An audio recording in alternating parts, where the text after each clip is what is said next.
There's a book hidden deep in the library, and if your name appears in it, something terrifying will start spinning in your life. I found my name inside, and now I'm running out of time before the curse catches you too. Subscribe while you still can. I thought I could escape it. I thought crossing my name out would make me free.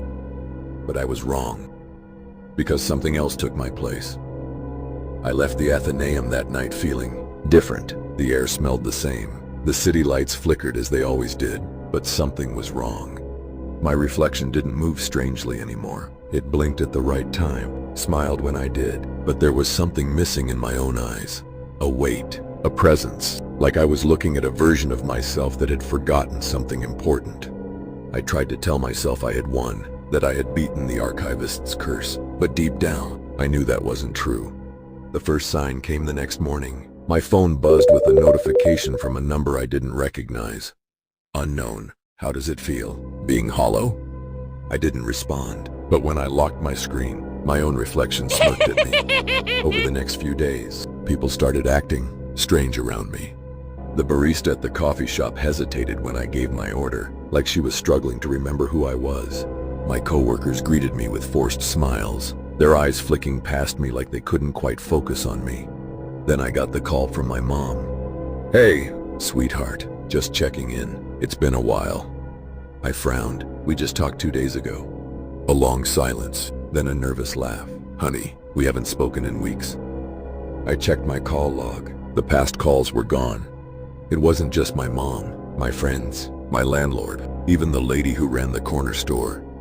I was slipping from their memory. My online account started logging me out, like they didn't recognize me anymore. My own existence was being erased, and I had a terrible feeling about who was taking my place.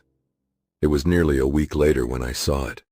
I was walking home late at night when I passed a dimly lit shop window. I barely glanced at the reflection until I saw someone standing next to me, someone who wasn't there.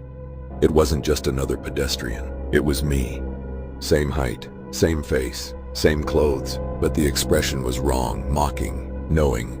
And as I turned my head to look at it directly, it didn't move. I stumbled backward, my breath coming in short gasps. The reflection cocked its head, lips curling in a smirk. Then it lifted a hand and waved. I ran. I don't remember the drive back to the Athenaeum. I barely remember breaking in again. But I do remember the sight of the book, the one I had crossed my name out of. It was open to the page with my name, and below it, a new name had appeared. My Reflections. I heard the footsteps before I saw him. The archivist stood in the dim light of the library, watching me with an expression I couldn't read. "You should not have interfered." I pointed at the book. "What is it?" He sighed, stepping closer. "A record, a balance. For every name removed, another must take its place." I swallowed. "So if I erased myself, something else took your place," he confirmed. I felt cold, hollow. Then how do I fix it? The archivist's eyes darkened. "Would you take someone else's life to reclaim your own?" I stared at him, shaking my head. "No, there has to be another way." The archivist's expression didn't change. "Then your time is running out." I turned back to the book. The ink of my reflection's name was still wet.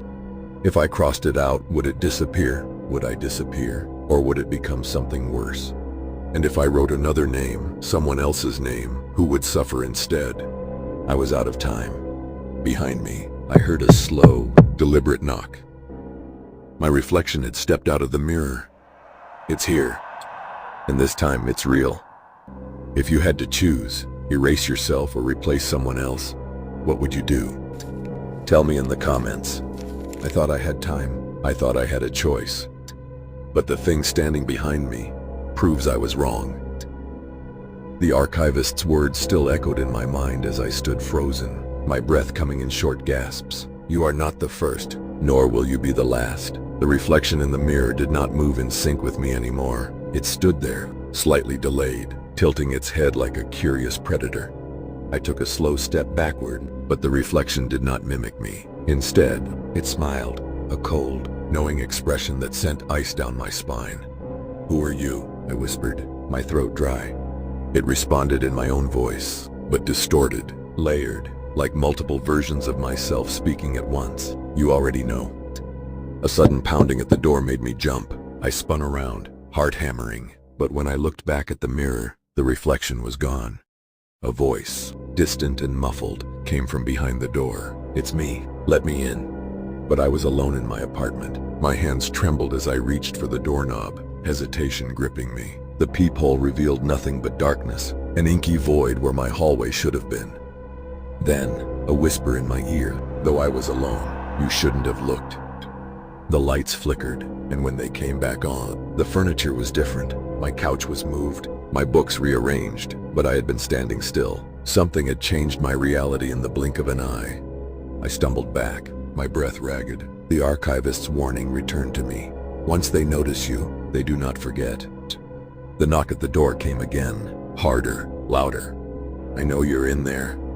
The voice was mine. I backed away, heart pounding, as my phone buzzed on the table. An unknown number. With shaking hands, I answered. "Hello?" Static, then my own voice again. "Don't open the door. Whatever you do, don't." The call cut out. The knocking stopped. Silence fell over the room, thick and suffocating. And then, I heard footsteps inside my apartment. I turned slowly, scanning the dimly lit space. Nothing, but the air felt heavier, like something unseen was pressing against me. The TV flickered to life, static hissing across the screen. A shadow moved within the white noise, a figure standing there, just watching. I lunged for the remote, but before I could turn it off, the screen went black. My own reflection stared back at me, but its eyes weren't mine. Then it spoke. "You shouldn't have ignored me." The room shifted, the walls seeming to breathe. The archivist's words clawed at my thoughts. There are things that remember, that watch, that wait, and I had seen too much. I tried to run, but my legs felt sluggish, as if the air itself had thickened into something unnatural. The door across the room creaked open just an inch. A sliver of darkness bled into the light. And then, fingers, pale, too long, curling around the edge of the doorframe. I stumbled back, heart hammering. The whisper came again, closer now. "Let me in."